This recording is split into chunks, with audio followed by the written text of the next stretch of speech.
Welcome back into Rounding Third Baseball, episode 253. The Pirates and Paul Skenes takes their Tolle. Sorry about the pun there. I'm Nick, and we have Harrison. How are we doing tonight, Harrison? Yikes! What a start. Yeah, gotta love it. I am great. How are you? Doing all right. Kind of a weird news week. A lot of Red Sox heavy stuff, but we'll get into it all. But first, make sure you follow and like us on Facebook. You can subscribe on YouTube. You can also follow on Instagram, Rumble, and TikTok. You can also listen on Spotify and Apple Podcasts or wherever you get your podcasts. We also have our affiliate programs with Dick's Sporting Goods, MLB Shop, and Lids. You can find these links on the tops of all of our socials. So if you do any shopping with these companies, please do it through our links as we get a nice little kickback with no additional cost to you. Just a great way to support the podcast. We also have our Rounding Third merch on Etsy. If you go Rounding Third Baseball, we have sweatshirts, t-shirts, tumblers, phone cases. You can check that out, place an order, and you can look good in some Rounding Third gear, and another great way to support the pod. And we are finally starting to build our Patreon community. So we are going to release exclusive content through there. We're going to be able to do watch parties, private watch parties. So you just download the Patreon app, you search for Rounding Third Baseball, and you can join our community. You can join for free. We have paid membership, and each level of paid membership, you can be a fan, a super fan, or fanatic.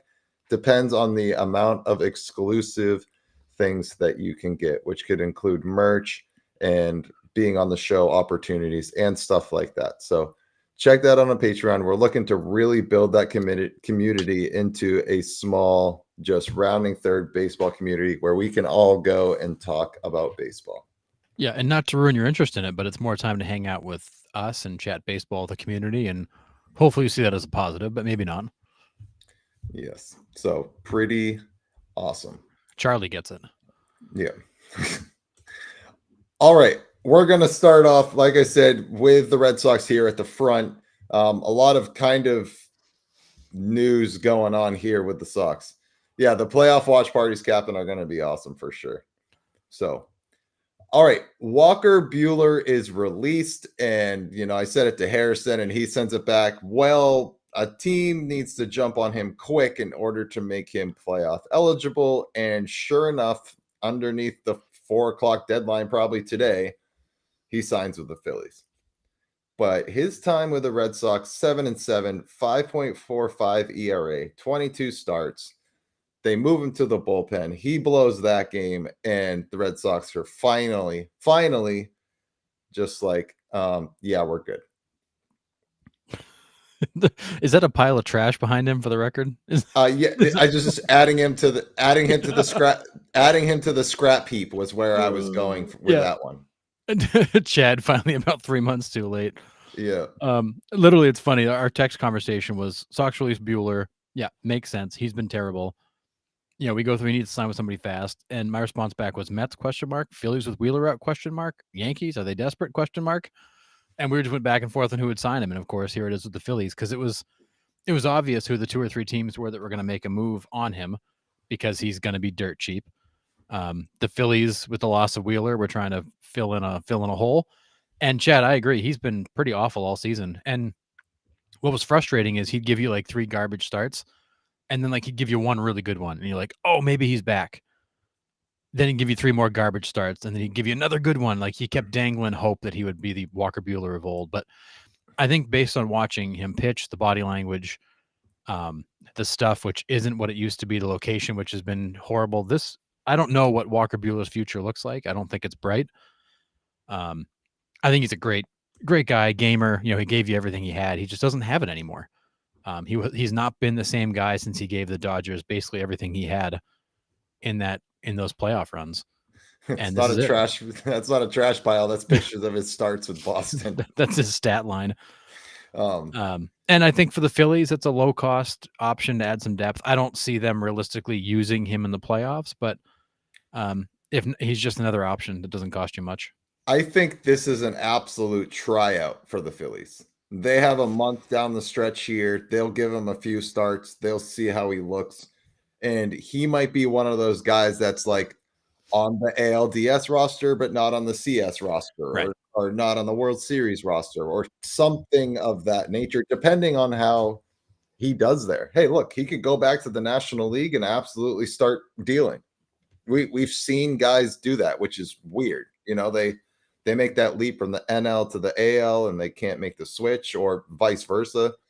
Some guys just feel more comfortable in certain leagues, which is weird nowadays if you think about it. It's all the same baseball league wide.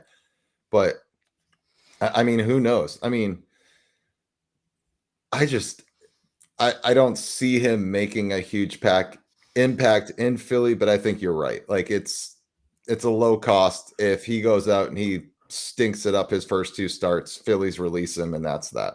Yep. Yep. And Chaz, is exactly the next point I was going to make is I'm going to take a little victory lap for us, because the minute they signed him, of course, Nick fell in love, wanted him to go win a Cy Young and all that stuff, but quickly we realized that was probably not going to happen. But then we railed on the contract. And I hated this contract for two reasons.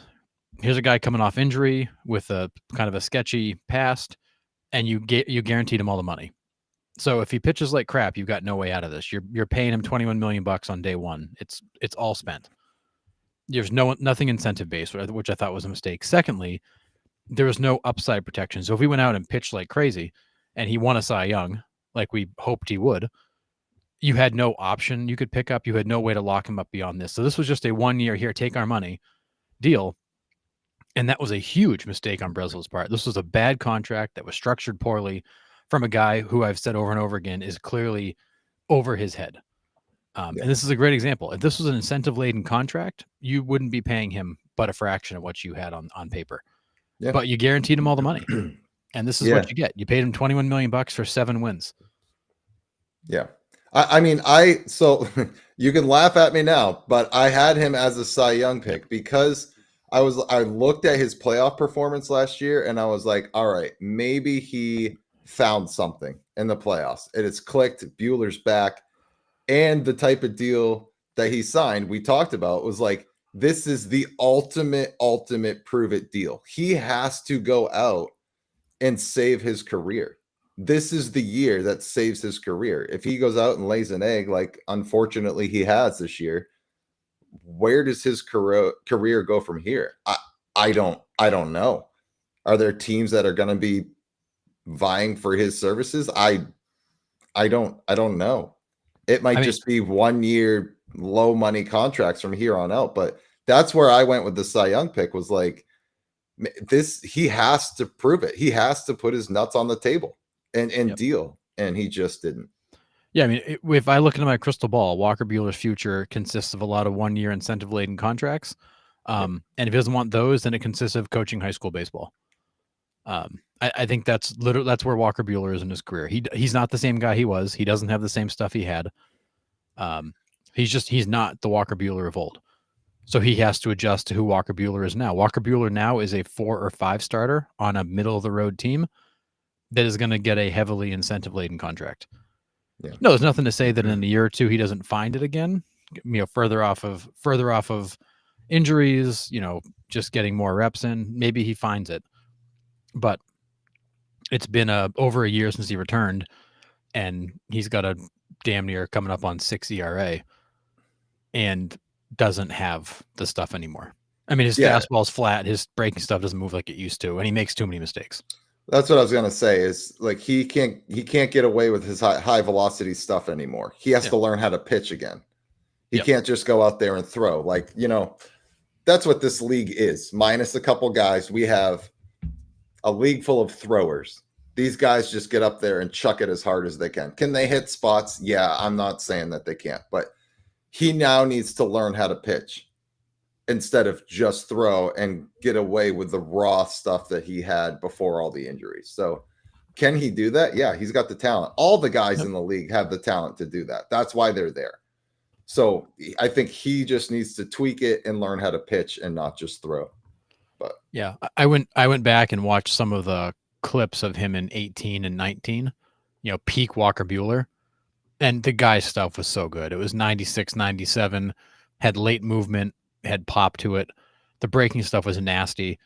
And he had this kind of almost like angry demeanor on the mound, Yeah. like it was a fight. Yeah. And what we saw in Boston is a guy who was 94 to 95, no late movement, not a lot of life on the fastball. Breaking stuff was flat, and his body language was kind of like, "Well, this is what I got." Yeah. Yeah. Captain says there are pitchers who lost their stuff and turned into a pitcher later in their career, and John Temple backs it up that he needs to get with Jamie Moyer as a role model that guy could pitch. Right. There's a huge difference between pitchers and throwers, and right now he's trying to figure that out. So Yeah, and we saw guys like John Smoltz, Dennis Eckersley that actually almost got better as they got older because they figured out even beyond just how to pitch, they just figured out how to get guys out. And it so much of that is set up in psychology. It's not even about, how hard can I throw? It's about how do I set these guys up. yeah, Oh, exactly. we got Yated Hankey in the chat. Yep, Hartford Yard Goats. That's right. My brother-in-law works for them, so I got a few Hartford Yard Goats hats. So I love them. I love the minor league team names, the Trash They're so Pandas, good. the Yard Goats. Yeah, It's fun. they're so good. My kids thought it was hilarious. We watched the Binghamton Rumble Ponies play the Sea Dogs the other day. Yeah, the Rumble Ponies are so good. Love it. The names. Yep. And actually, Captain, that's not a bad point. Bartolo Colon. He actually absolutely. He became, when he lost that high velocity, he actually became a better overall pitcher. Yep. So with the Walker Buehler dismissal, let's just call it how it is. Yeah, they cut him. It was just to get out of here. Yep. With the Walker Buehler dismissal, they call up Peyton Tolle. Now, this kid has fast-tracked to the majors. This is wild. He gets drafted in 2024. They literally like single A, double A, triple A, bang, we're at the big club. I mean, not many starts in each stop. They were saying on the telecast that when he pitched in single A, it was like, okay, this kid doesn't belong here at all. Like he stuck out like a sore thumb. Dude, 6'6", 250, massive human. And he gets to double A, kind of same thing. I think he had a handful of starts there, and they're like, nope. And then they get him up. And yeah, he had an incredible debut. And his press conference after was awesome. He said everything that all of us would say as a fan of the game, getting an opportunity to pitch at Fenway Park, right? He's like, I had chills every pitch. Like, he understood where he was in the moment. It was really cool. And he's got pretty damn good stuff, man. He does. I mean, he in single A ball, he was 1-3 with a 3.62 ERA in 10 starts, but he was blowing hitters away. He gets to double A. He goes 1-1 with a 1.67 in 5 starts. They send him up. He gets up to Worcester, goes 1-1 with a 3.60 in 3 starts, blowing guys away. They're like, okay. I mean, honestly, I think Walker Buehler being cut was a combination of Walker Buehler stunk, but you could not ignore the fact that this kid has incredible stuff and gets people out. And another big lefty. Yeah. Like, what a great problem to have. You got another big lefty knocking on the door for playing time. Yeah. I mean, so in his debut, 5 1/3, 3 hits, 8 Ks, 2 runs, and those 2 runs were inherited. They were given up by Weissert. Yeah. So he really had one hit. Along with everything else. Yeah, well, whatever. Yeah, he only gave up 1 hit going into the 5th. He gave up back-to-back singles, and then Weissert's gave up the big double to our boy Tommy Pham. And the Pirates just rolled from there. But he stayed with Skenes. It was Skenes versus Tolle. I was excited to watch that game. That was the first game that I was like, I'm genuinely can't wait for this game to start. I want to see what this kid has. I want to see what he has against Skenes. I mean, he doesn't necessarily pitch against Skenes, but you know what I mean. Yeah, it's still a chance to benchmark yourself against one of the best. Yeah, and it was everything it lived up to be. It was awesome. So yeah, and I love the fact the very first batter he faces, he gets the K. He's almost like he almost can't believe it. I can't remember who the hitter was, but he's walking away shaking his head because he kind of backdoored him on a slider, and it was just nasty. And then he just gassed him, and they took the ball out of play to keep it, and just the whole moment he's just like on the mound taking it in, like, oh my god, what just happened? And then he rolled. I mean, he just rolled. Yeah, he did. So I'm I'm looking forward to seeing what this kid can bring the Red Sox down the stretch. Um, and it fills a need. It fills a big need. Now, we still need some bullpen help. We have some good arms in there, but we just can't get to them. That's the Sox problem right now. Yeah. But if we're getting 5 or 6 innings out of our top 4 starters, I think I'm okay with that going down the stretch. I really am. Yeah, I mean, I think that's good. I mean, you if you're getting guys to give you quality starts, you're going to be in very good shape. Yeah. Obviously, losing 2 out of 3 to the Pirates was not what you wanted to start September off with, but Nope. you didn't want to roll into September that way. But that's where you're at. And the irony of it is, Walker Buehler gets dismissed that morning. Tolle rolls in later that morning, takes Walker Buehler's old locker. They're still peeling the nameplate off as as Tolle's moving in. Yeah. Goes out there against Skenes, who he apparently he idolizes, and dealt and had the fan base behind him, and that place was loud and rocking, and he was excited. And I think again, like, here's a young guy who brings energy and excitement to a team that at times feels a little bit flat. And for everything Roman Anthony does, Roman Anthony's not a high energy guy. He is about as boring as they come out there. He's a professional, but he's not a high energy guy. And when you get these guys like Tolle, who's out there like smiling, laughing, like excited like a kid, I think it helps the team to have that kind of breath of fresh air. Yeah, absolutely. Yeah, McLean from the Mets, that kid has got some stuff too. We'll get to the Mets in a little bit. Hang on to that one, It Brian. doesn't even make sense what he throws. No. And I think he's a two-way player. I think he can DH too. Oh, geez. I mean, now Shohei loses his spotlight. Yeah. Oh, well. Not too bad. But just very cool to see Tolle come up. And from according to the Red Sox this morning, they're not sure when he's going to start again. They're debating sending him back down or keeping him up. So there's still some internal conversations to be had about what they're going to do with him. If he's because rosters expand tomorrow anyways. So it kind of seems to make sense that you would keep him up, but they're not sure what the plan is with him yet. Because ultimately, the AAA season goes another couple weeks. They want to make sure he gets his starts. Yeah. For development's sake. And so to be determined when we see him again. Yep.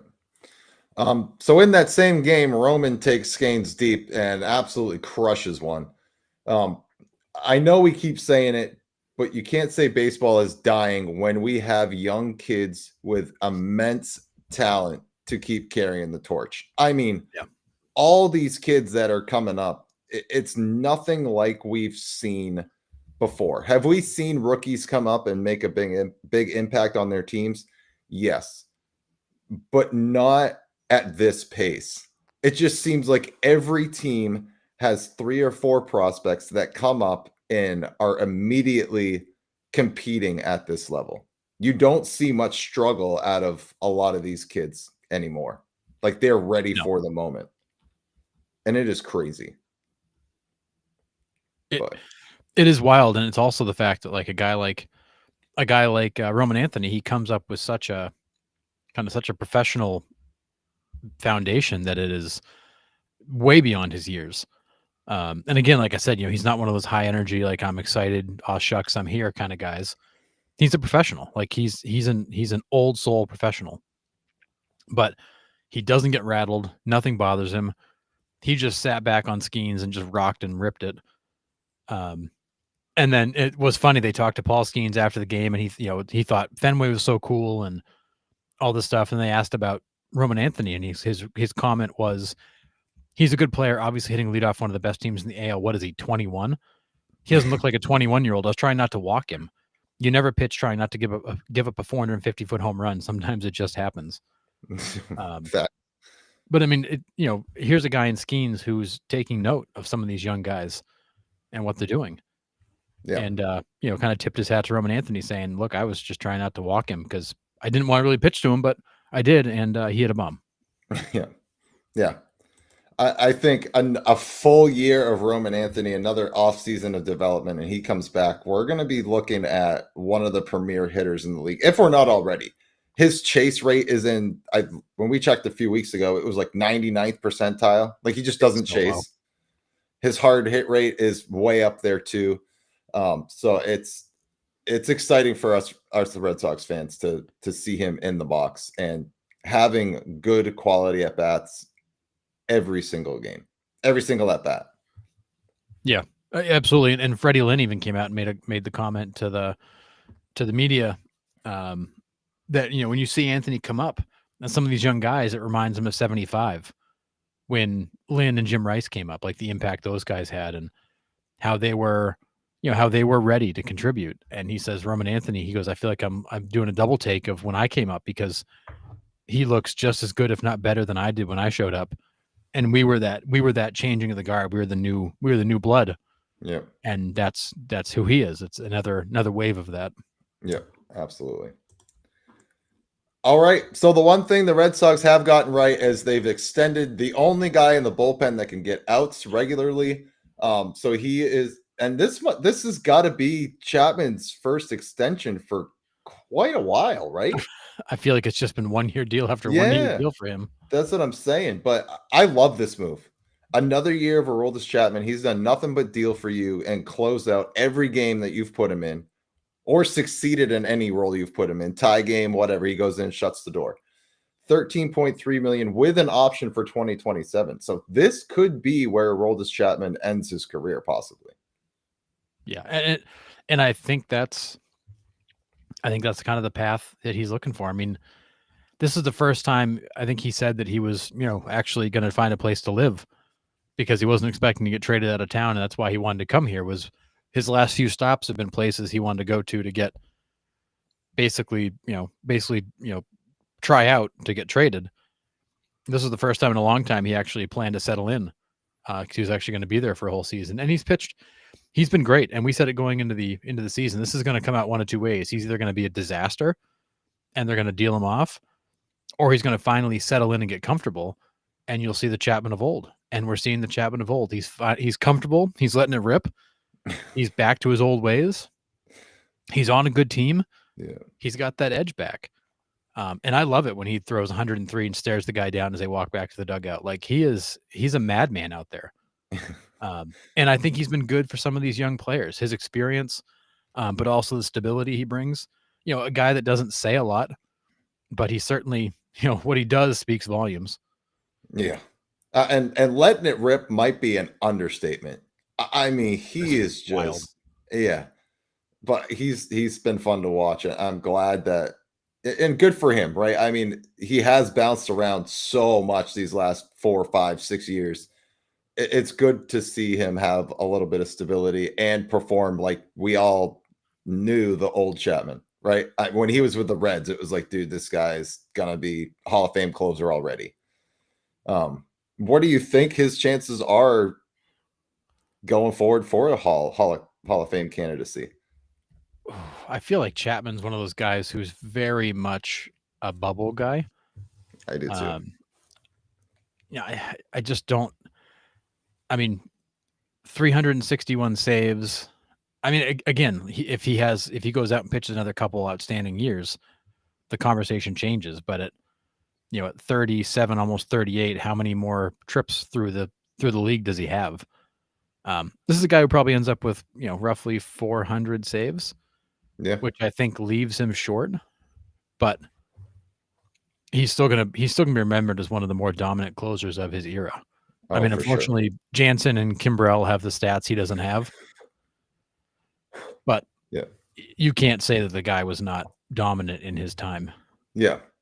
Hall of very good. I kind of agree with that, Chad. Yeah. And then Chad also says like he wants to be in Boston, yes. And we kind of touched on that, whereas when he signed with the Royals, when he signed with there was someone after that too. Like I can't even remember who he signed with. Pittsburgh.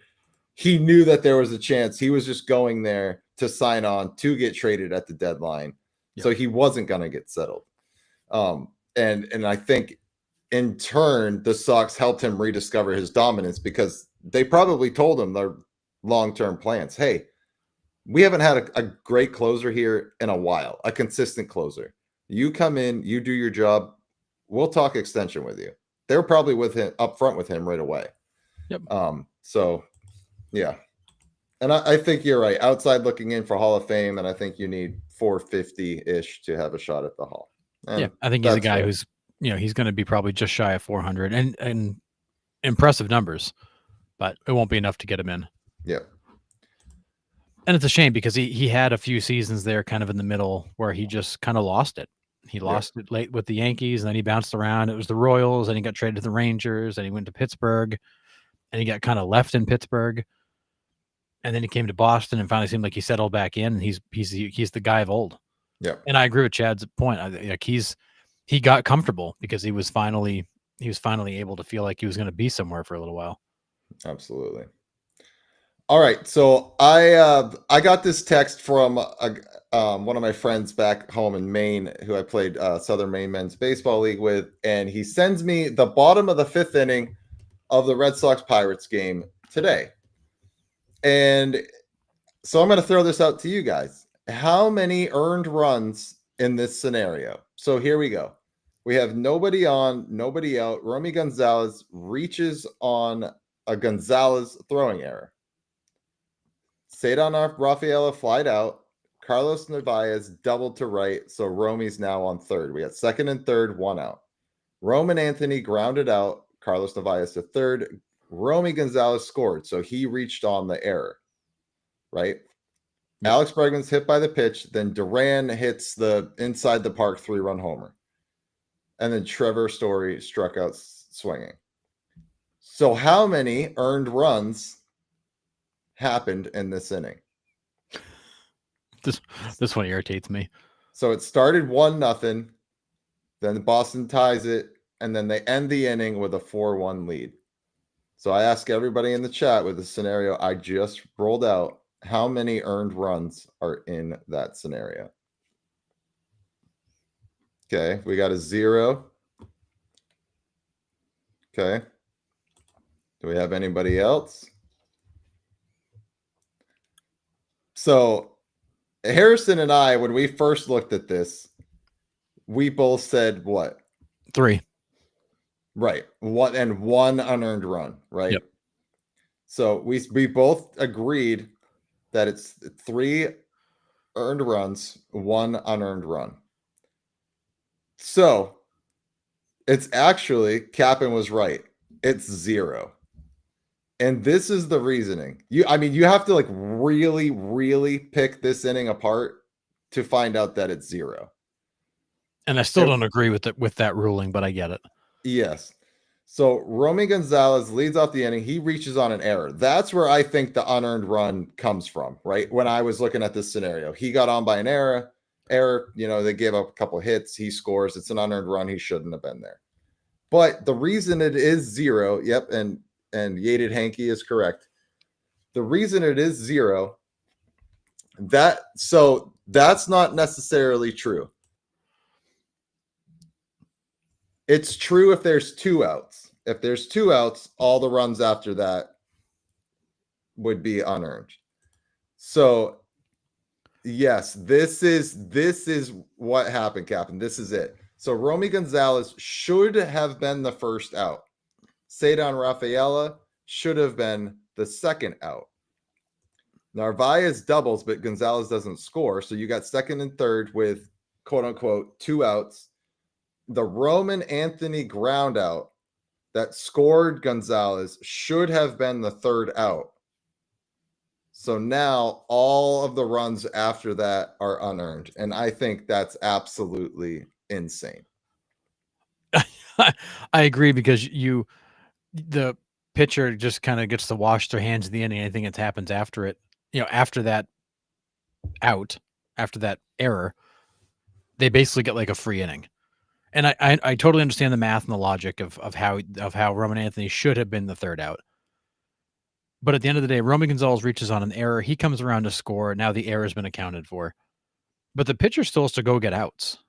Right. Like you don't just get a free pass. And, at a minimum, Narvaez reached on a double. He got on base, not because of an error. At a minimum, you should be charged for Narvaez scoring. Because he got on before the inning was over and he got on clean. I get the argument the inning should have been over, but I hate this ruling because you basically tell the pitcher, geez, you fell apart. You pitched like crap, but it's not your fault. That one error completely ruined your whole inning. When in reality, you still have to go get outs as a pitcher. Yeah, and I think I'm with you. I don't understand how the Narvaez one is not earned because he's on before the quote unquote third out, right? Yep. Like if you count Gonzalez as the first out, Rafael as the second out, he got a hit with quote unquote 2 outs. Yep. But that Roman Anthony ground out right there should have ended the inning.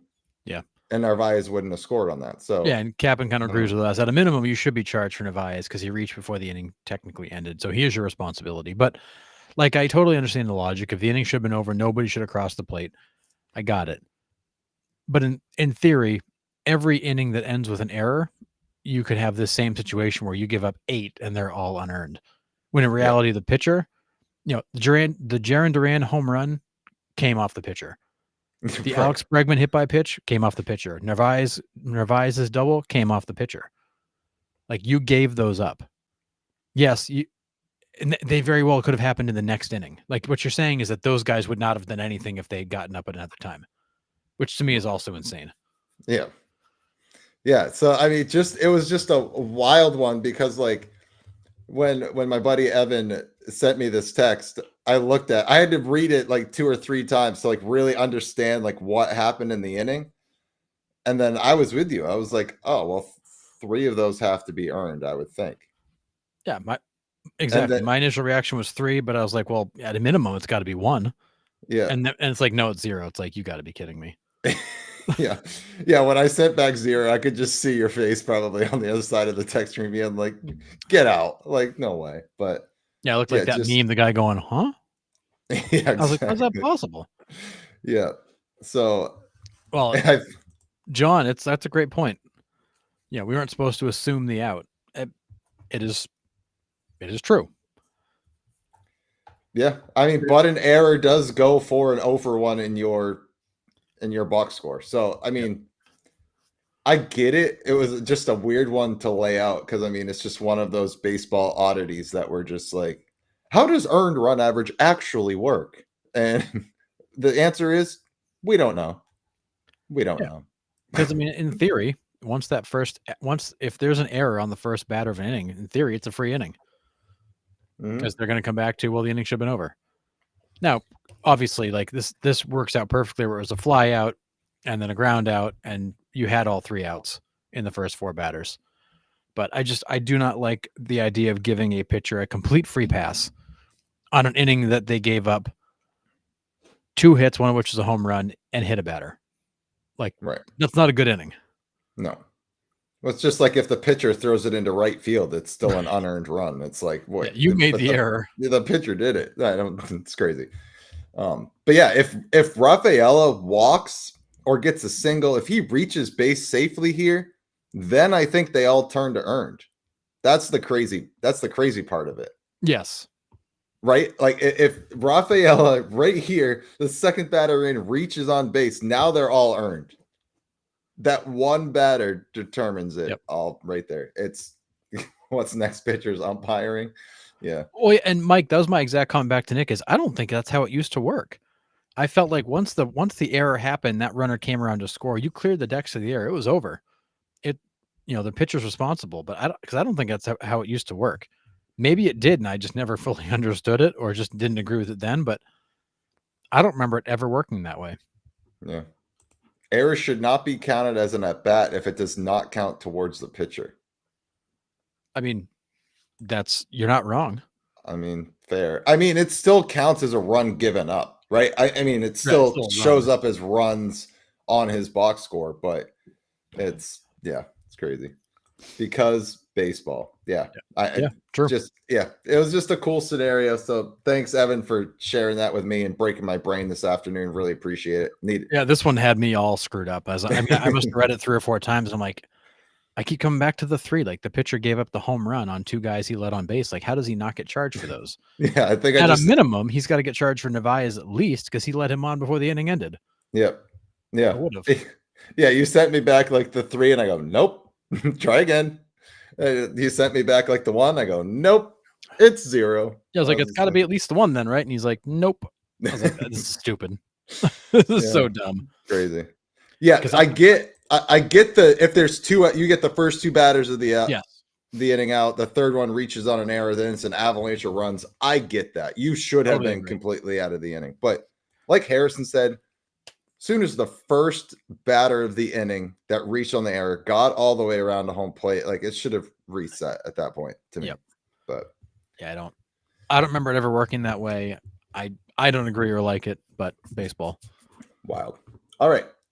We're finally off the Red Sox train. Sorry about that 35 minutes in, but yeah, crazy. All right. Byron Buxton finally gets to a 2020 season.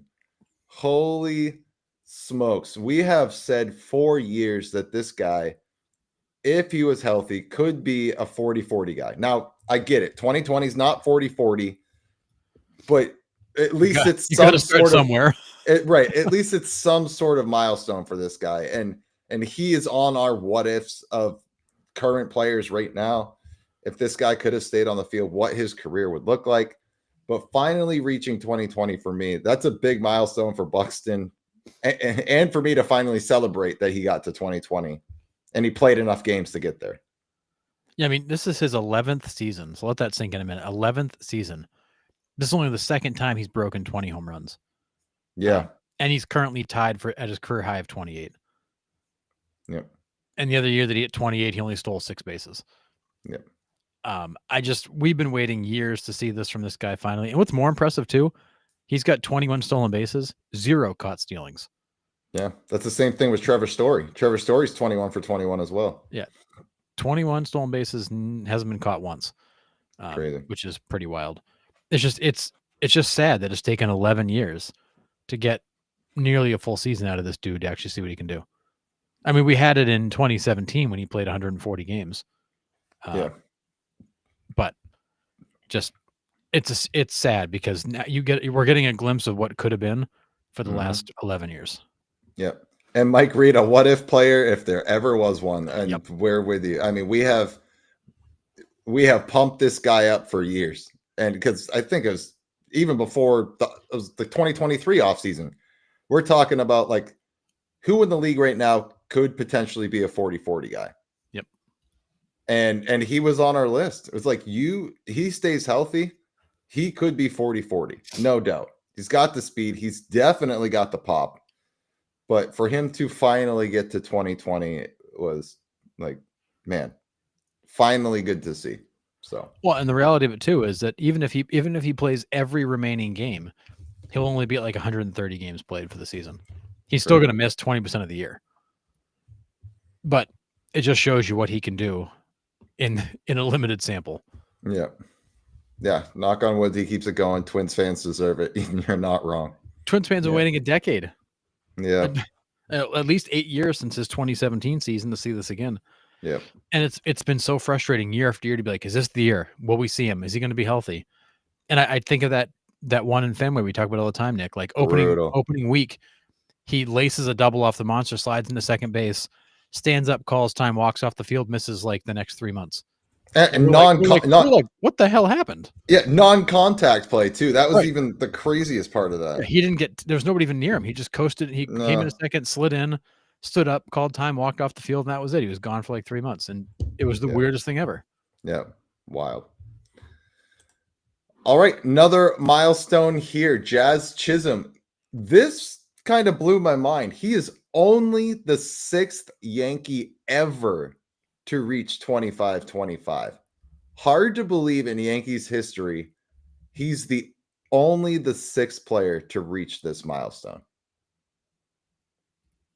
It doesn't seem possible in all those years of history that he's only the 6th guy to do that. Yeah. Like you think of all the talent that's rolled through New York in history, and only 6 players have done this. And what also infuriates me is that Jazz Chisholm's not one of them.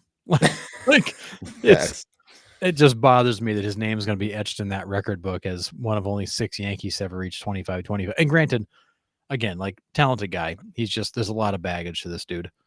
Yeah. But I saw the stat and I was like, wait, what? He's only the sixth player to do it. It blew my mind. It blew my mind. But Yeah. good for Jazz, or as Captain calls him, we know what Captain calls him. But anyways, Yeah, just a different vowel in jazz. yep. Jaws. Yeah, Juzz. Yeah, Juzz Chisholm. Oh, okay. Yeah. Bob. Well, so on the Yankees, before we move on. Okay. So Aaron Judge tied Yogi Berra today for fifth all time on the Yankees home run list with 358 career home runs. Let this sink in for a minute. That's the first time the top 5 home run list of the Yankees has changed since 1957. Dang. They've had the same list of top 5 home run hitters for that franchise for 70 plus years, or 70-ish years, I should say.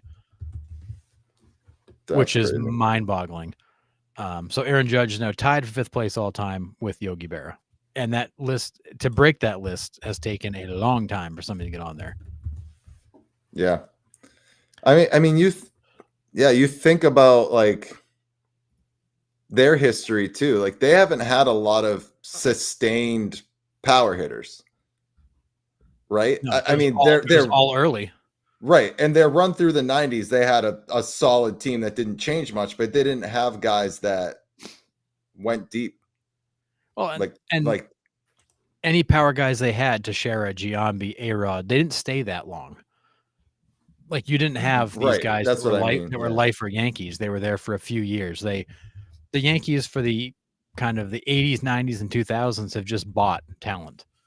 Yeah. For periods of time. Yeah, they've rented it.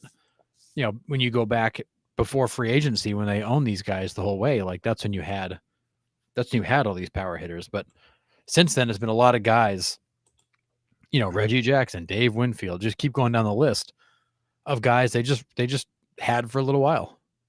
Yep. So the guys he joined were Curtis Granderson, A-Rod, Alfonso Soriano, Ricky Henderson. And you want to take a stab at the last one, Harrison? 25-25? Yes, sir. Oh, God. Man, the names you mentioned were all the ones I would have thought of. Yeah. Is it going to be somebody random like LeMahieu, not an A-Rod? No, it's the father of the home run king. Really? Yeah, it's Bobby Bonds. Huh. Yeah, it's the other Yankees to do it. So interesting. Crazy. Yeah. But yeah. Yeah, so a couple of big Yankee history moments that are kind of surprising. Yeah. Jazz is your 6th ever 25-25 guy, and Aaron Judge breaks into the top 5 the first time that list has changed in 70-ish years. It's wild. That's nuts. Crazy. Yep. All right. Bobby Witt Jr. becomes the first player ever in MLB history to record 20 plus homers and 30 plus steals in his first MLB seasons. First 4 MLB seasons. Sorry, misspoke there. This dude's an animal. He's a machine.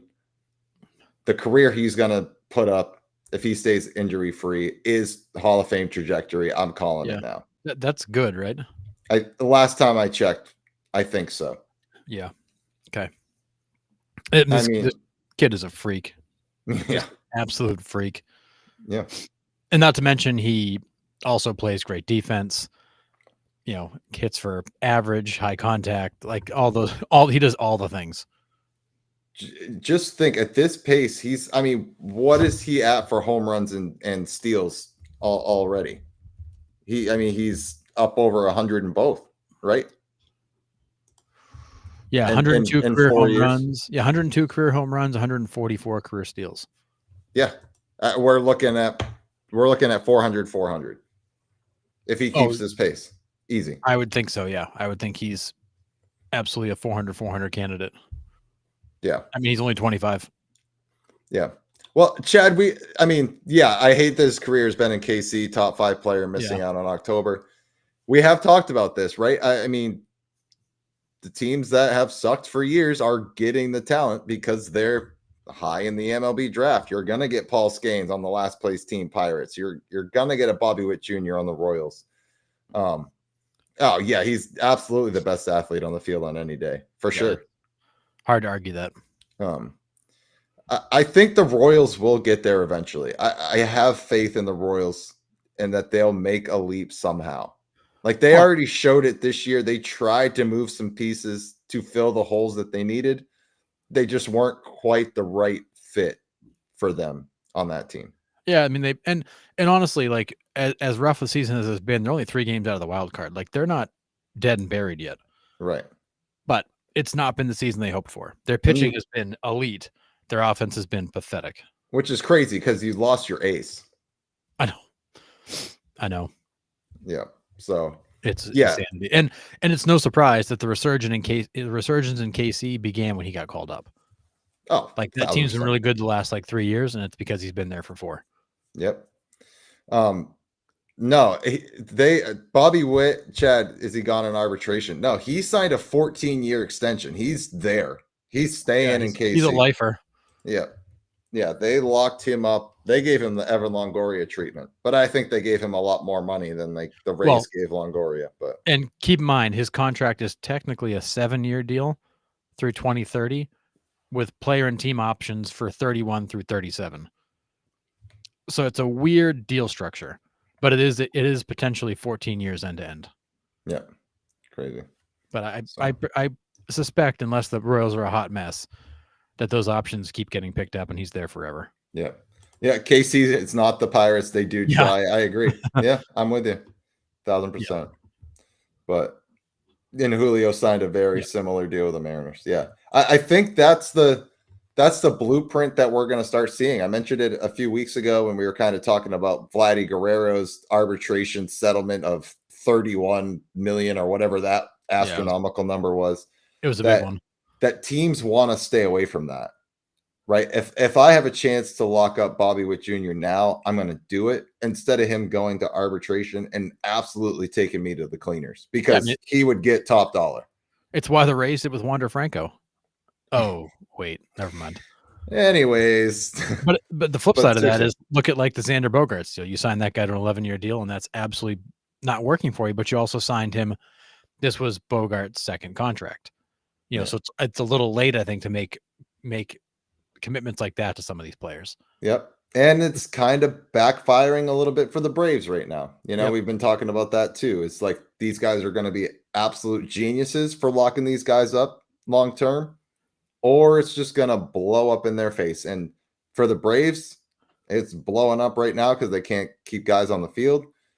But, for a superstar, a once in an organization lifetime opportunity like Bobby Witt Jr. is, you gotta give him the biggest, longest contract you can to keep him there for the life of his career. Yeah, because I mean, when Witt retires, assuming he continues at a pace anything near what he's at, I mean, he will be the number one Royal ever. He will be the guy that when you think Kansas City Royals, he's the first name that comes to mind. Yeah, like he'll be Royals baseball and royalty. Yeah, that no argument out of me. Yeah. I mean, George Brett will always be up there for all of the baseball fans out there, but I agree. When we are 65, 70 years old and we're looking back at baseball, it's Bobby Witt Jr. number one for sure. Yep. That's the direction it's heading. Absolutely. And damn, is the kid talented. he's so much fun to watch. It's insane. And at least the Royals are trying to compete. Like they're not wasting his prime like the Angels did with Trout. And Ohtani. Well, yeah, and Ohtani. Yep. Brutal. All right. Let's talk about Tim Lincecum 2.0 here a little bit.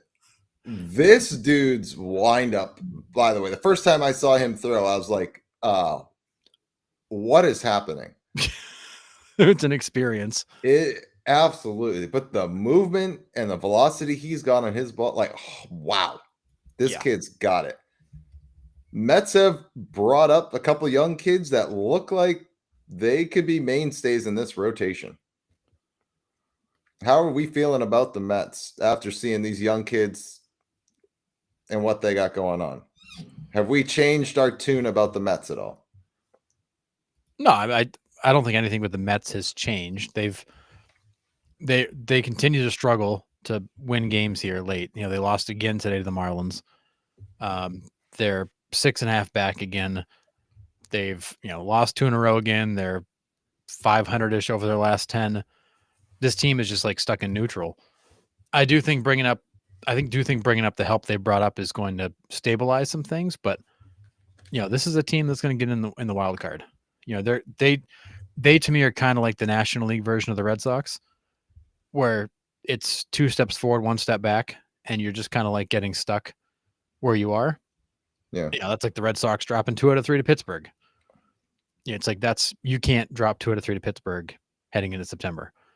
But they continue to have those missteps where they just give up games they shouldn't. So, just like the Red Sox, I think the Mets are going to be in the wild card, but a team nobody's looking forward to playing in the playoffs. Yeah. But I just don't think the Mets have the juice to go deep. It's fair. His debut, 5 innings pitched, 6 hits, 4 runs, 1 earned, no walks, 6 Ks. So he was around the strike zone. Yep. And that's what you're looking for in an MLB debut, right? You are looking for a guy that isn't walking people. He's around the zone, because that place. Look at Zach Gallen the other night, right? I was watching the rerun of his game and his start. He was finally around the strike zone and didn't walk anybody, and they couldn't touch him. Zach Gallen has been getting himself in trouble all year because the walks are incredible.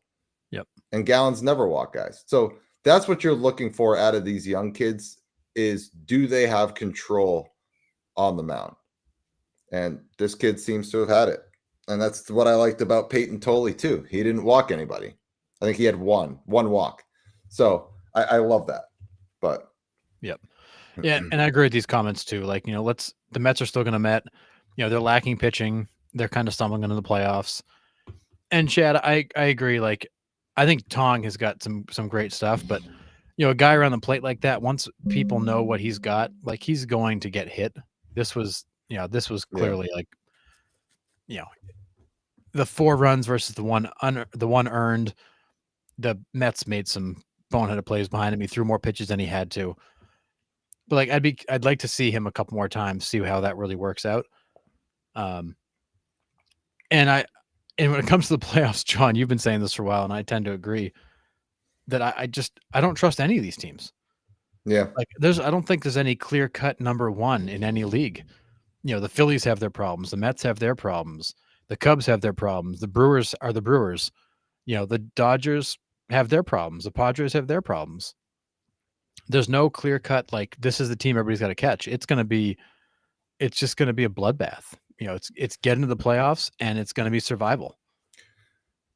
I mean, I know the Brewers are the Brewers, but to me, they look like the clear-cut best overall team in the MLB right now. And honestly, I don't think it's close.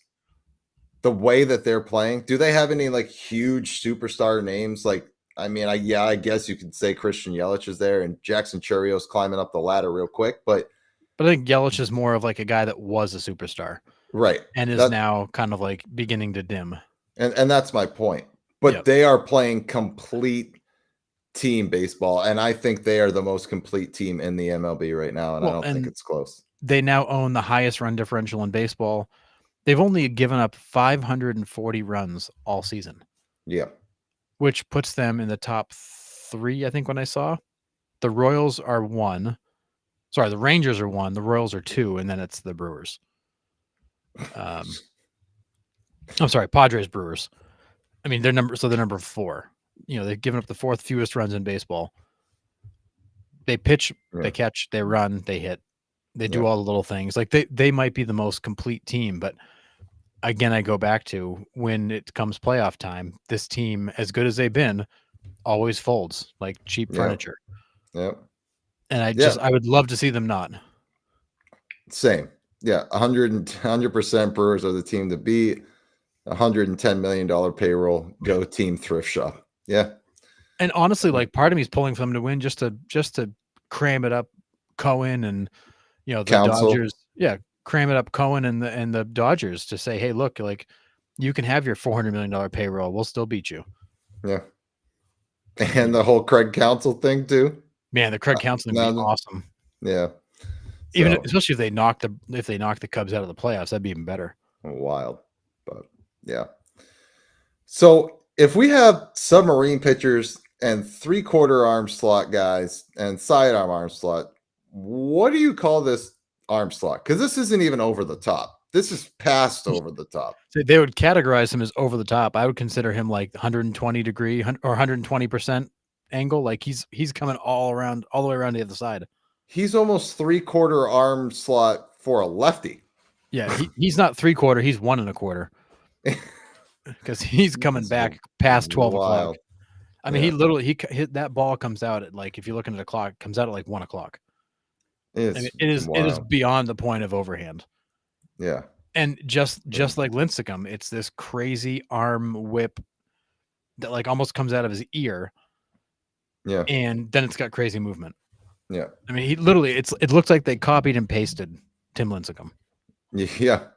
I think Chad said it back here somewhere in the chat. Let's see how these young kids are after a couple starts and teams get tape on them. I mean, we talked about Mizorowski, right? When he first came up, he was just mowing guys down. No one could touch him. His last few outings, they've got tape on him. Hitters have made adjustments.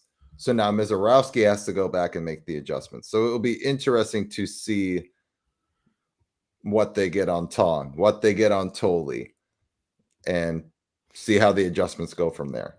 But Yeah, because for Mizorowski, it's been a rough stretch. 5 innings, 3 earned, 4 innings, 3 earned, an inning, a third, 5 earned, 4 innings, 2 earned. Like he's not even getting to the 5th inning anymore. Yep. And he's given up 3+. Yep. It's been rough for him since really, I mean, really since the All-Star break. He hasn't had a good start since the All-Star break. He becomes an All-Star, which we all kind of laughed at because he pitched like 3 innings. Becomes an All-Star, and then he's been awful since then.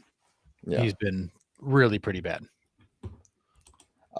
I'm not even sure he's throwing with his elbow and shoulder here. I honestly don't know where the ball's coming from. He might not even be using his right arm at all. Like it just looks crazy. He might actually be a left-handed pitcher, and he's just tricking us. Facts. It's wild. It is. I mean, if you've not seen Jonah Tong pitch, go find the recap of the game and just watch his delivery. Watch it in slow motion. It is the weirdest thing you'll ever see. It literally, they call him Gotham Gumby yet. I like that. That should stick. Yeah. If they don't, they need to, John. You should get credit for it. But like, watch it in slow motion. It is the strangest thing you'll ever see. I remember how like Hideo Nomo shook the world when he came over and had that weird delivery. This is another kind of weird. Yeah. I got nothing to describe this one, really. I mean, and as much as he looks like Lincecum, he does have a couple of additional quirks that Lincecum didn't have. Yeah. That just make it a little funkier. And I think he is even more over the top than Lincecum was. He is. And He's got more lean. Yeah, and Lincecum was back and had that. I can't even get my shoulder in that position for crying out loud. I feel like when it's going to pop out of the socket if I try to do it, or blow out my back. One of the others. Like just explains why Lincecum's career is so short. Yep, absolutely. He had to be, the Bay Area Gumby. Yeah. So we will see. All right. That time. It is that time, Harrison. All right. Well, the lineups were so popular this week. We had those things went off. Went off. It was it's crazy. I couldn't even keep up with the comments. So we're gonna do some more lineups, and we're gonna. I tried to make. There was a couple of comments on some of them that were like, don't make it the obvious people. Well, for the 1970s and 80s, I made them obvious people for our own sake. Yeah, facts. I tried to make these a little bit harder. So, chat, help us out because some of these I think Nick could get, but it's going to be going to the Wayback Machine to get them. So, help a brother out. Let's go. Let's do it. Pumped. All right. First one, Nick. Who's missing from the 1984 Pittsburgh Pirates opening day lineup? Around the outfield, you had Amos Otis, Marvell Wynn, and Doug Frobel. Around the infield, you had Bill Madlock, Dale Berra, Johnny Ray, Jason Thompson, this guy behind the plate, and Rick Rhoden on the mound. So I'm gonna go out on a limb here and say I wasn't even alive for this opening day. Yeah, neither one of us was. Um,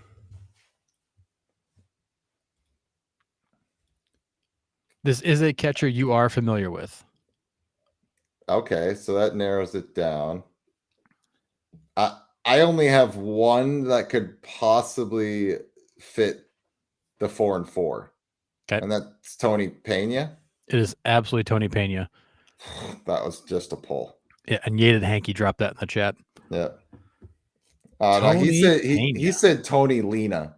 I don't think that. Oh, you're right. Yeah, it doesn't count. And he only came back and fixed it after you gave him the right answer. So Yeah, right.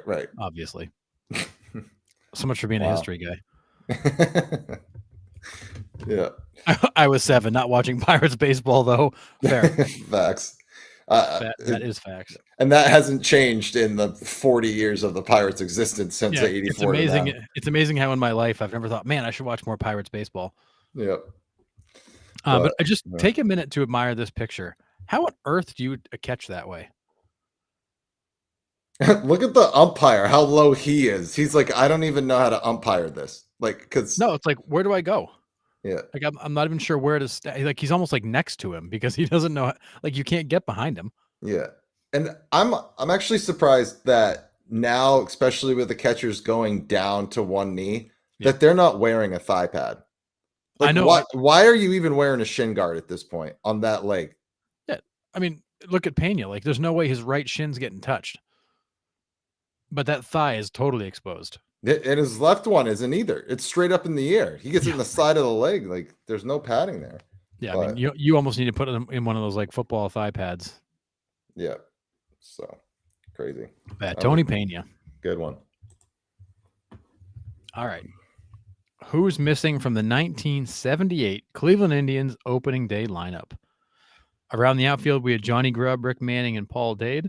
Behind the plate, you had Ron Pruitt. Around the infield, you had Andre Thornton at first, Dwayne Kuiper at second, Marvell Blanks at third, or shortstop, this guy at third, and Wayne Garland on the mound. Dwayne Kuiper, huh? I know, right? I thought you'd appreciate that.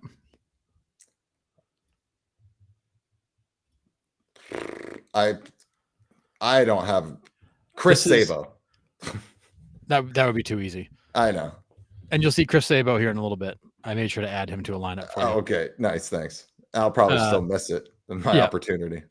So this player has a son that played and managed. Buddy Bell. There you go. Yeah, it is. It's a name you've guessed a couple of times on other ones, Nick. It is absolutely Buddy Bell. Yeah. Those are also top 5 uniforms of all time. Those are sick. They are pretty sick. The pullover Indians don't hate the Indian uniforms. No. Absolutely. I was not watching Cleveland baseball either. Fair. Whatever. Yeah. Oh, so he got it. Thomas got it too. Buddy Bell. Nice. Yep. Absolutely Buddy Bell. Yep. For sure. All right. Here's your Chris Sabo, Nick. Oh, here we go. All right. Who's missing from the 1992 Cincinnati Reds opening day lineup? Around the outfield, you had Glenn Braggs, Reggie Sanders, and Paul O'Neill. Around the infield, you had Joe Oliver behind the plate, Chris Sabo at third, Barry Larkin at shortstop, this guy at second base, Hal Morris at first, and Jose Rijo on the mound. Oh, Jose Rijo. I know that's a blast from the past, right? Oh, this one's gonna kill me because this is when I really started to watch Cubs baseball, so I saw the Reds a lot. This is a funny first name. This one's gonna kill me.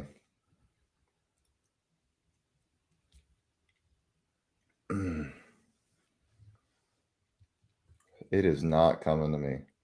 Sabo, Larkin, Morris. Pretty solid team, though. Yeah. Is it Ron Oyster?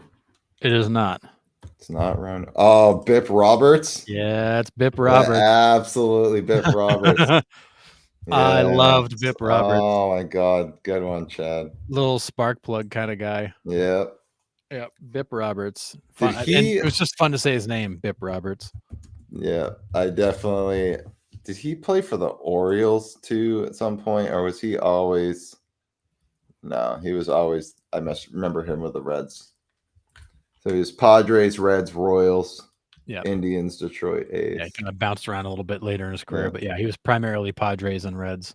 Good old Bip. Good old one. Bip Roberts. That's a great one. Are you thinking of Brian Roberts with the Orioles? Yes, definitely. That's Yeah, Brian Roberts. Yep. Yeah, but Yeah, Chad, the funny name, gave it away. yeah, I actually picked this one intentionally because I'm like, it's one of those names that's either going to jump right out at you or not. if you gave me probably another 5 to 10 minutes, I might have been able to pull that out. But yeah, I definitely put this one together. I'm like, oh man, like that's a good one. Classic. Yeah, that's a great one. All right, now we're going to get more into current time. So, who's missing from the 2019 Washington Nationals opening day lineup?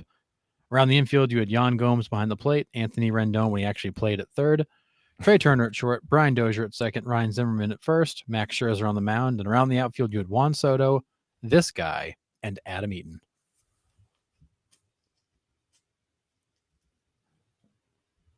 See, I was thinking Adam Eaton was in center to start there. That's what was throwing me off. John Temple should be all over this.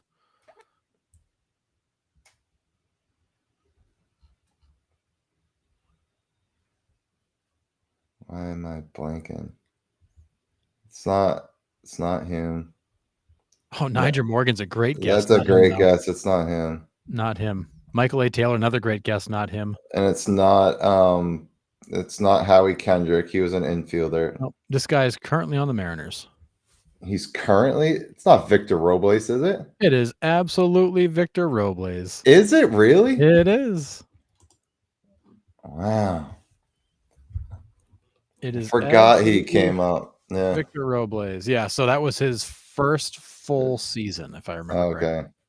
Yeah, and he's got one of my favorite baseball clips of all time when he's out in the outfield and he's got the praying mantis on the Yes, I love that. He's telling him how many outs there are. He's like one out to his outfielders, and then he's like, yeah, that is such a classic clip. So good. Yeah, so that was his first full season with the Nationals. Was 19. Jason Worth's also another solid guess there. Love Jason Worth. Yeah, Victor Robles. Forgot. Yeah, Robles was really good in Washington. Yeah.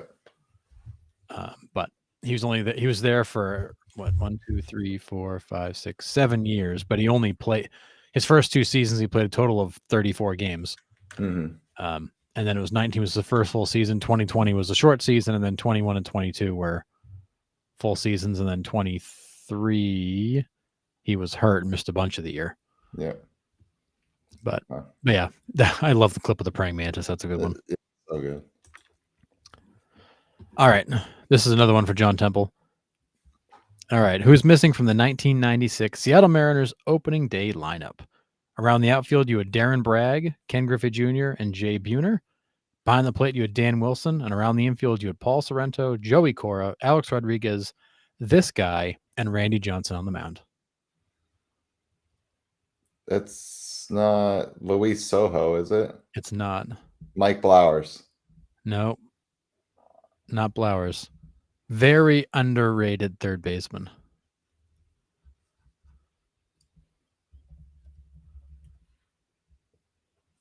Soho, Blowers. Not Edgar. He was DHing at this point. See, I was with Carl on here. I could have sworn it was Blowers or Soho. Man. Jeff Cirillo. It would have been Soho in 95, I think. Is it Brett Boone? Not Brett Boone. Not at third. In 1996, this guy he played 51 games, ended up getting hurt. 5 home runs, 18 RBIs, hit 234, and then was the everyday guy in Seattle for 97, 98, 99, and had some good seasons. Then he ended up with the Giants for 2 years, then he was gone. But he actually came up with the Yankees.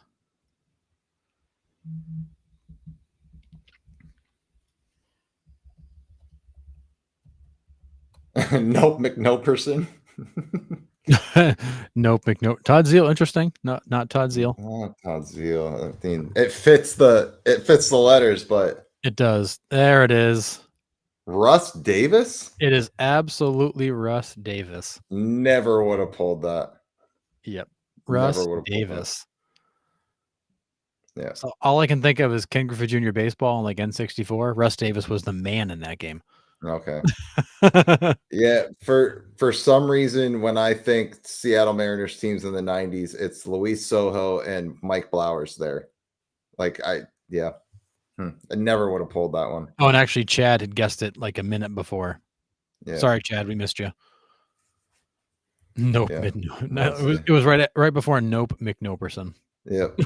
Wow. But yeah, Russ Davis, underrated third baseman. You know, guy who had decent numbers, very good defensively. Dang. Yep. Wouldn't have gotten him. But No, all right. whatever. Well, moving on. This is a fun one. Who's missing from the 1995 Minnesota Twins opening day lineup? Around the infield, you have Matt Wahlbeck behind the plate, Kevin Moss at first, Chuck Knobloch at second, Pat Mears at short, Scott Leyes at third, Scott Erickson on the mound. Around the outfield, you had this guy, Alex Cole, and Kirby Puckett. Man, it sucks being on this side. It does, right? It's hard on that side. Actually, like you have no idea what I'm going to throw at you.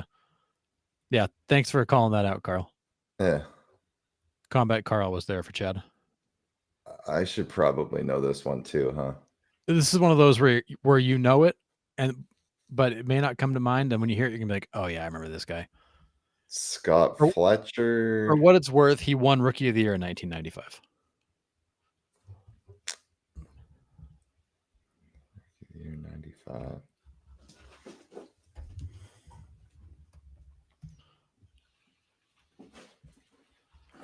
He came up with Minnesota and then spent a year in Toronto, a year in Cleveland, 2 years in Baltimore, and then was gone. 1, 2, 3, 4, 5 years in Minnesota. So 9 years total. Rookie of the Year. He's the last Minnesota Twin to win Rookie of the Year. I think Chad's got it. I think that absolutely is correct. Carl got it before. Carl's got it. Chad's got it. Marty Cordova. It is Marty Cordova, who was the Rookie of the Year that year. He hated Hanky. Kevin Moss did something after the Yankees. I mean, he was on a team. I don't know if he did anything, but he was on a team for sure. I actually kind of forgot Kevin Moss was with the Yankees. I mean, his career was so short. Yeah, it was literally 4 years with the Yankees, 22 games with the Twins, and then gone. So Ryan Ludwig's not a bad guess. Think he's a little bit after. Chad, sorry, I wish there was a better way to do it, but yeah, counting the X's on a phone is probably not easy. I can't count past 5, so I'm toast on all these. So. That's why Nick keeps looking down. He's got his shoes off too. Yep.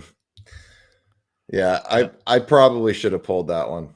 Yeah, Marty Cordova, who was the Rookie of the Year in 95, and he's the last Twin to win Rookie of the Year. All right, we got one more. All right. This one I think you're going to get here, Nick. So here we go. Who's missing from the 2002 San Francisco Giants opening day lineup? Around the infield, you have Benito Santiago, Pedro Feliz at third, Richard Riley at short, David Bell at second, JT Snow at first, the life-saving JT Snow, Livan Hernandez on the mound. Around the outfield, you had Barry Bonds, also known as John Dowd, Tsuyoshi Shinjo, and this guy in right field. It is not my night tonight, let me tell you. This outfielder has already appeared tonight in somebody else's lineup. That doesn't help me.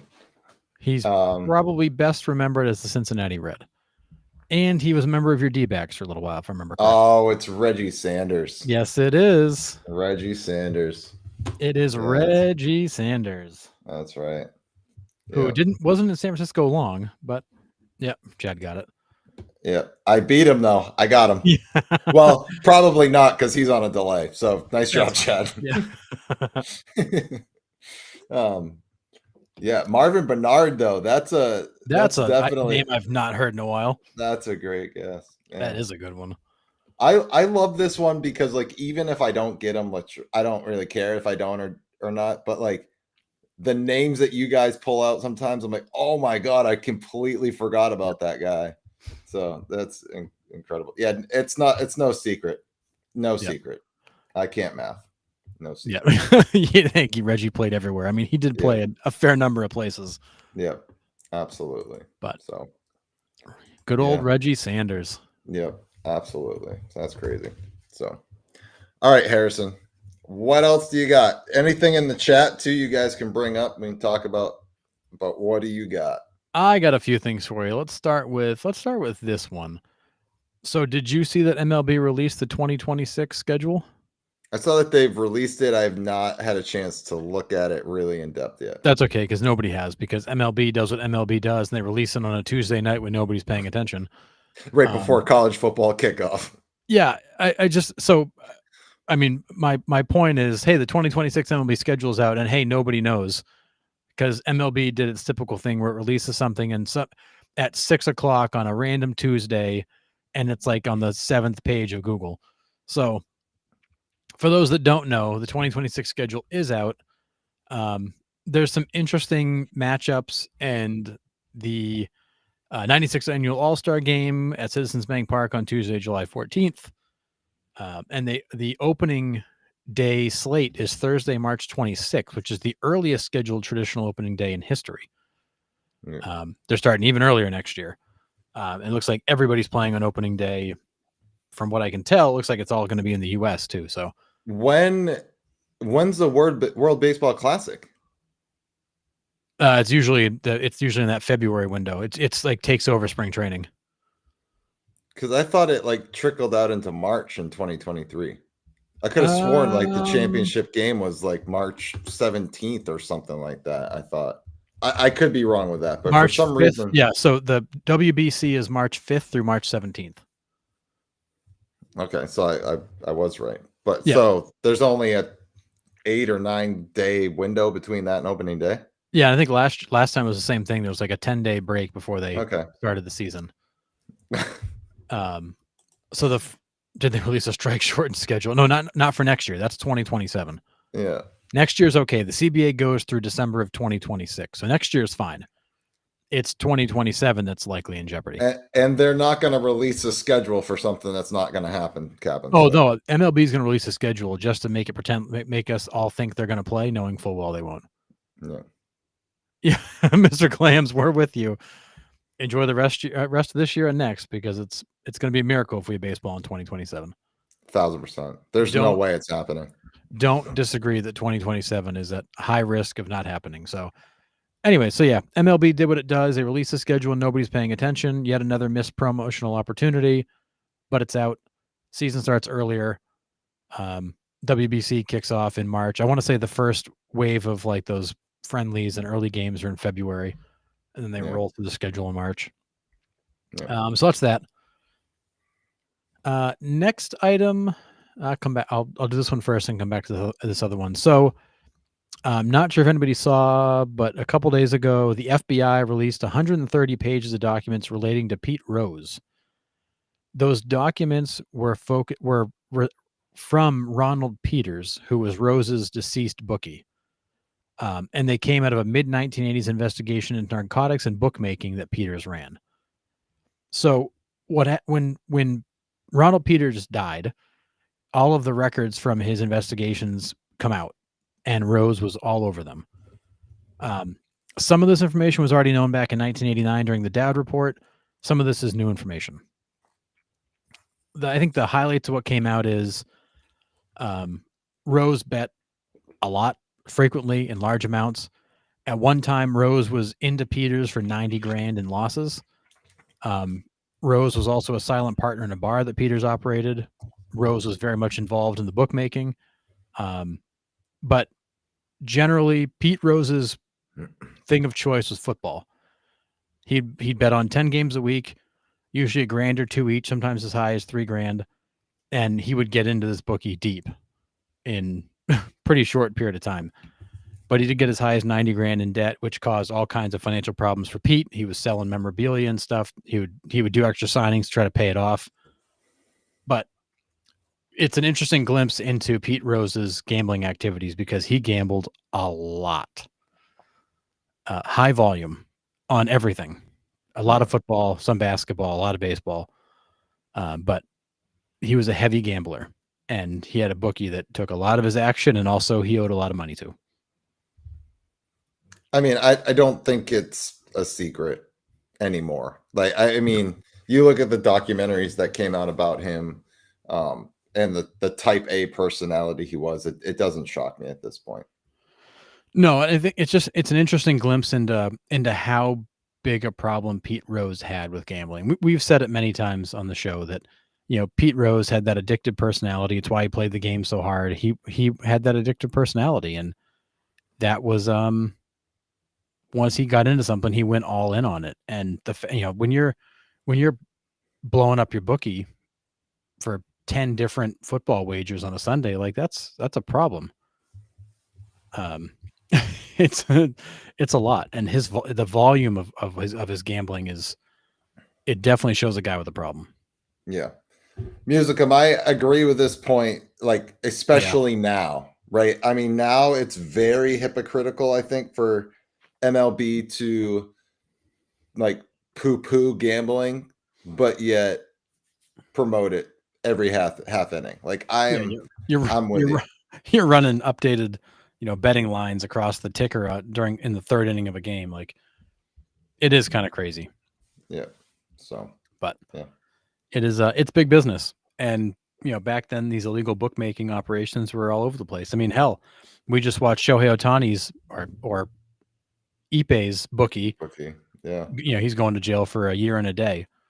And what he's come out and said in the fact that he thought he was taking bets from Shohei and didn't realize it was Ipe until much later. And that whole story we've never heard. We've never gotten the whole story on and never will. They swept it under the rug. But what he came out and said, I spoke to Shohei. I took bets from Shohei.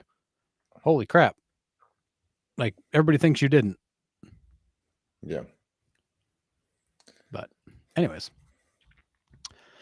All right. Another one. I thought this was kind of cool to see. So Fox Sports went back and re-ranked the deadline trades from this past year.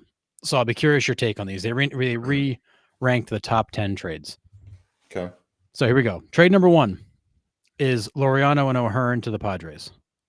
Yeah, Laureano alone has absolutely braked since he has been in San Diego. I agree. I agree with that one 100%. Yeah, he's argument. Been a machine. Monster. All right. Number 2, Carlos Correa back to the Astros. Sure. Nostalgia, I guess, wins out. Yep. Here's one for you. Number 3, Shane Bieber to the Blue Jays. Yeah. And I think that could possibly be number 2 if Bieber is in any percentage of form that he can be in. That could be a big lift for the Blue Jays. My initial reaction was, really? The guy's like just come back. Can we get a couple starts at him before we anoint this a great trade? But I mean, he's about to make a second start, right? So, well, yeah. Anyways, all right. So number 3 was Bieber. Number 4, Kyle Finnegan to the Tigers. Sure. Yeah, I kind of went okay. Number 5, Mason Miller to the Padres. Yep, that makes that bullpen absolutely. I'd actually probably put that up at 4-3. That makes we talked about it on Thursday. That bullpen is now ridiculous with Suarez, Miller, and Estrada in the 7th, 8th, and 9th. Like, you're not getting many hits, let alone runs off those guys late in games. No, that bullpen it's a 6-inning game. Yep. And that's how it's going to work in the playoffs. That's going to be a dangerous team come playoff time. Yep. Number 6, Johan Duran to the Phillies. Yeah, even though he's blown a couple saves for them, he's still, I think, 6 for 8 or something like that with them. Phillies needed a closer big time. Yes. And they got it. So, yes, all right. I agree with that. There's a couple coming up that I think I disagree with, and this is one of them. Number 7, Josh Naylor to the Mariners. Think it should be higher? I think it should be higher. Yeah, I'm with you. I'd rank that probably up past Finnegan. I mean, I feel like that one goes ahead of Finnegan, ahead of Duran, maybe ahead of Miller. I feel like that's like a top 4 or 5 trade because he's, and also the steals and everything else he's done. I feel like Naylor, that's an underrated trade. So then Suarez has got to be right underneath that then too, right? Suarez is not in the top 10. Huh. Okay. Well, then I'm going to lump Suarez and Naylor together then because you can't do that, Nick. You can't do that. You can't break the rules. It's my show. Too bad. It is. So I think adding those to that lineup, they both made an impact on that lineup, and they lengthened that lineup. Is what the Mariners needed. It's what we've been screaming for since the offseason. Forever. Yeah, and for 2 years now. Yeah, they finally did it. So yeah, I'm with you. I don't know if I'd put it up above the Mason Miller one because it just makes that bullpen absolutely lights out. Yeah. But I'm putting it above Finnegan and Duran for sure because the Mariners needed for that. sure. Maybe Miller, but that's a tough one. Yeah, not for me personally, but yeah, it makes that Mariners lineup a little bit more legit than it was for sure. All right, number 8, Mike Yastrzemski to the Royals. I think that's rightly rated just because the Royals haven't. If the Royals somehow make the playoffs, that trade might look different. Now, listen, Yastrzemski's actually performed since he's been there. He's had some good moments for them, but the Royals aren't in contention at this moment. So I think that's rightly rated. Yeah, I would agree. I mean, the Royals are still kind of on the edge. They're not dead yet, but they've closed the gap some. They got some work to do. Yastrzemski's been a great spark plug for that offense. They needed somebody to come in there and provide some stability. Yeah. He's been good. You know, has it completely changed the Royals' path? No, but it's definitely helped. Yeah. This one, Nick, David Bednar to the Yankees. I'd put it down to 49th if I could. I don't know where anybody thinks right now that was a good trade. I mean, has Bednar had a single clean outing for them? I mean, I feel like every time I look, he's getting hit. I mean, I know he's been better lately, but he got off to a terrible start in New York. I mean, his last 5, no earned runs. Gave up 2 against the Rays on the 20th, and then no earned runs there. Okay, so he's had a few good ones now. He's finally in New York. New York, he's got 11 games. He's given up 8 hits, 4 runs, 4 earned, and 1 home run. So I mean, meh. I mean, granted, a lot of that came in his first 2 appearances. His outing.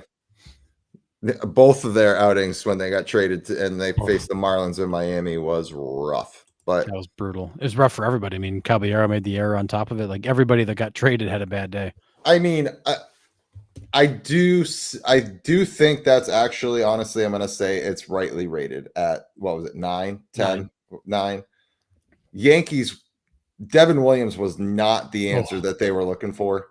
And I think putting David Bednar in there helps that bullpen more than what they had. I mean, anything better than 0 is better than what they had. And they didn't have anything. So I think that could be rightly rated at 9. Yankees needed a bullpen arm. They got one while our Red Sox sat and got Steven Matz. So, but yeah. Like Ed pointed out, Breslow thought it was a great deal. Breslow also thought the Buehler contract was a good deal too. Yeah. And the Dustin May trade was good too. Don't even get me started on Dustin May. What's number 10? Number 10 was Harrison Bader to the Phillies. He's actually been pretty good for them. He has. And I don't know. I know we have some Phillies fans on here, but I'm not sure if I'm sold on Brandon Marsh or not. I don't think they are either. I think that's why Bader was such an important piece. Yeah. I mean, I know he gets the starts when there's a righty in there. They probably platoon, but I think they were looking for a bigger outfielder at the deadline, to be honest. Yeah, I feel like Bader was they settled for. Yeah. But he's 24 games, 82 plate appearances, so 71 ABs, 2 home runs, 6 RBIs, hitting 296, 378 OBP. 21 hits. Yep. I mean, he's been a hitting machine for them. Yep. And but here's the guy, 9 seasons in the league, 6 teams. Yeah. Just other than his 1, 2, 3, 4, 5 and a half year stretch with the Cardinals, he's never stayed anywhere long. The Yankees they call it 2 years on Baseball Reference, but it was really it was less than 100 games total. It was like a Yeah. year and a half. Yeah. He doesn't stay anywhere. Yeah. Phillies needed outfield depth. It's not sexy, but it helps, and that's where I'm with you for Yep, sure. exactly. And he Um, was available. He was cheap. He gave you the right-handed bat you felt you needed. And I think he's really kind of an insurance policy in case anything happens with Marsh or Castellanos, or you can slide him in. yep. And Matt's getting Rogers was good. I mean, I yeah. don't disagree. It's I too bad don't that disagree. too bad that Helsley has not Oh, necessarily panned out there. well, and did you see yesterday they came out and then the Mets believe he's tipping pitches and they're going to work with him on his delivery? I mean, makes sense. He's not necessarily. He's given up 2, 3. He's given up 5 runs in the last 5 outings and in bunches. So he goes, an appearance with no runs. Then he gives up 2. Then he gives up 0. Then he gives up 3. He's just inconsistent with them right now. Yeah, I mean, 14 hits, 14 runs, 10 earned, 2 homers, 7 walks, 11 Ks in 12 games. Not what you're looking for when you made that deal for Helsley. no, I mean, Helsley's 0-3 with a 10.38 for the Mets. Camilo Duvall's 0-1 with a 5.79 for the Yankees. They're now trying to hide him and use him in low leverage situations. Bednar, they've eased him back in after a rough start. Devin Williams, not sure what to do with him. Aaron Boone kept running him out to the point where Yankees fans are starting to boo the decision. Yeah. Rightfully so. Yeah. It's been a rough, and now of course the Yankees are back to winning. So yeah, they won 7 straight. It doesn't make sense, even with all the problems. They still, they win in spite of their problems. They really do. Yep. I agree. All right. It's brutal. Anything else? This is a good question, Musicum. If he was tipping, why wasn't he doing it? Why wasn't he bad in St. Louis? I don't know. I mean, maybe he wasn't tipping pitches in St. Louis. Maybe something in New York has changed. Maybe I don't know. It's funny that, I mean, we've seen it before though with guys that just like suddenly start tipping pitches. Could be a nerves thing, could be a comfort thing. Who knows? But the Mets feel like he is tipping pitches, and hitters on their team that have been watching him have said the same thing. Like, we are pretty sure we know what he's throwing when he sets up. And I'm not sure if it's like glove position, height. There's all sorts of things. Yeah. Pat Kappa, this is the last item I had. Yep. They have extended the suspension, or not the suspensions. They've extended the leave for Class A and Luis Ortiz until further notice as the investigation continues. These guys continue to just hang in limbo. Lockers emptied. Their stuff is gone. They're gone. They're still on leave, which means they're being paid, but they're just sitting at home waiting for whatever this is. But there's been no information given about what's happening, where the investigation is, what they're focusing on. I don't get it.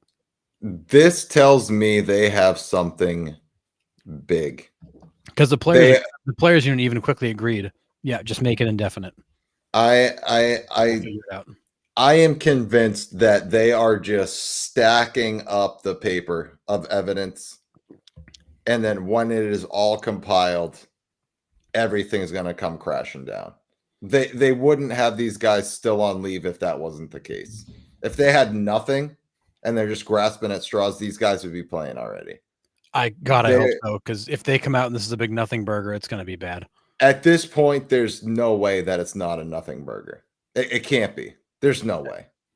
No, there's no way you're going to have 2 professionals sitting for months. Well, you try to figure out if you've got anything. Like, you have to have something. Now, the paid leave is interesting because if they have this evidence and they know they were involved, you think they would have just flat out suspended them. But this tells me that they want to get everything in order before they just drop the hammer and drop everything out. So if you're stringing these guys on paid leave, you're technically still saying like, oh, they're not guilty. Look, we're still paying them. But when that all comes out and it's here, like, you guys are banned from baseball from life, That's that. Yeah. Yeah, and Chad, I totally agree, and that was what we were saying a few weeks back now is, where's the players union pitching a fit? Because if they're not pitching a fit, it tells me that they know what's going on and they understand. Yeah. And again, I go back to why do you continue these guys are not suspended. They've not technically done anything wrong yet. They're on leave. Well, they They're on have, but well, just but haven't proven it. yeah, I mean at this point they've not been even accused of anything. That's just been Yeah, they're just true. investigating some abnormalities. But these guys are still on paid leave. There's and the way the statement came out is that the leaves have been extended until further notice. The investigation is still pending. They expect it to take some time, and there's really no timetable. Which, if you read between the lines, it's either one of two things. It's either one, we've either got so much freaking information that we're trying to sort through to figure out who else is involved, or we really still don't have anything definitive yet, but we're trying to find it. It's like, okay, which one of those is it? And then the players union backs it up. So you're like, well, it can't be that you've got nothing, because the players union should be throwing a fit if that's the case. But again, in the midst of an investigation like this, like nothing's even leaked. Like where there's been no updates. Yeah. And Captain, you're right. If they're guilty, they get all the money that they've paid them during the sleeve back, For sure. anyways, for sure. Yeah, yeah. I'm with you. I just, like Captain said, we've all kind of said it. It's been too long at this point. To extend their paid leave, they have something. And they just want to make sure they have the entire story, who's involved, how much money was involved, who was benefiting from them tipping pitches. Was it Class A? Was it their family? Was it their group of friends? They want to make sure all the ducks are in a row. They have the money totals right. They have the entire story before the hammer drops. Yeah, exactly. That's exactly what I just said. Yeah. Yeah, they can't do this wrong. It's got to be clean. It's got to be, and it can't be. You can't have a guy like Class A come back and countersue you and win because you were sloppy. Like you have to have this thing all buttoned up, airtight. Yeah, it can't be half-assed. I'm shocked. There's been no updates, no leaks.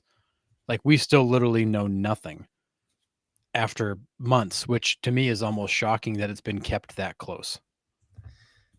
Which tells me it's in today's world. Agree, but which tells me it's something massive. Yeah, and how many other players may be involved? Who knows? Yeah. How deep does this go? Yeah. And maybe that's the thing. Maybe they're sitting there and they're ready to release it, and then they're like, "Oh shit! Like this just popped up. Now we have to go investigate that." And then they get that all ironed out, and they're like, "Oh crap! Here's another lane we have to go down." Like like you said, don't know how deep it goes or how much it forks out or anything. Or follow me here for a minute. MLB already knows all that. They just don't want to release it until the season's over because they don't want to take away from the playoff run of the World Series. Possibly. This may be MLB saying we know, but we don't want to turn the next 2 months narrative away from the game into this. We're going to bury this and release it in the dead of December when nobody's paying attention. There could be an optics angle to this where MLB is just playing it out. Yeah. Which is why they keep paying these guys to kind of sit there quietly and wait for their punishment. Which is crazy because we're sitting here with all the stuff that actually matters, and they just release it on a random Wednesday at 6 a.m. in the morning when no one's up. Again, you released your schedule. The NFL releases its schedule on Sunday night on national television. MLB puts it out on a random Tuesday at 6 o'clock, and it's just on their website. Yep. Like MLB is, and we have ranted for years about the fact they don't promote the game. And then they do goofy crap to promote the game. And we're like, okay, fine, we'll live with that. But like the obvious stuff, like why are you not promoting the draft? Why are you not promoting the schedule release? Why are you not promoting all this other stuff?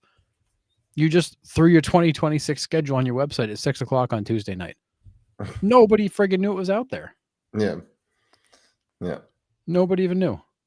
Yeah, Super Bowl week, take your shot against the NFL to steal headlines. Yeah, maybe they just release it that week.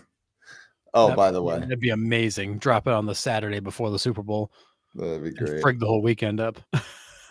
It probably wouldn't. That'd be the place to hide it. Yeah, maybe. Nobody even notice.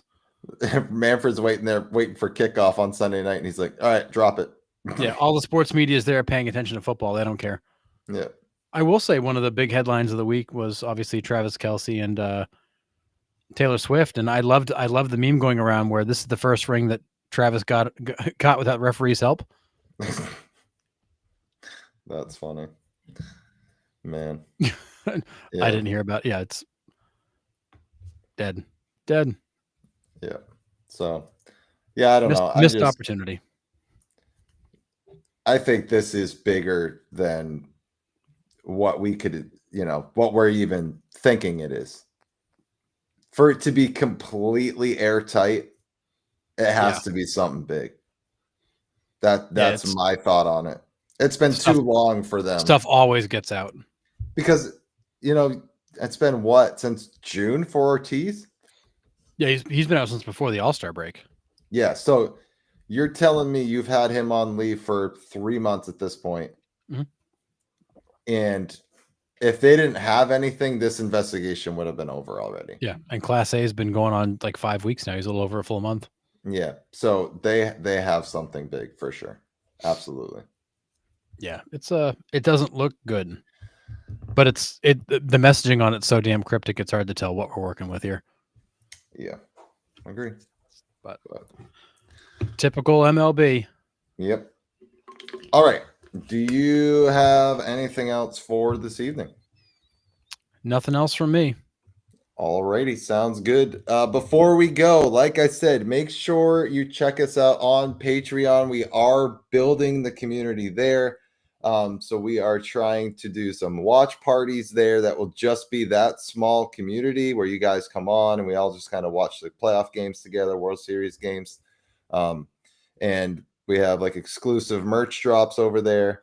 So we are looking to build that. So check us out on Patreon, Rounding Third Baseball on Patreon. You can become a free member. You can become a paid member, support us, support the podcast. Everything is greatly appreciated. But we want to build the community there so we can hang out off the air. So really appreciate the support so far. So go check that out. We'll let you know, and we're going to do some watch parties over there. But until then, we will be back on Thursday night and recap this week's games. So we will see you Thursday night at 9.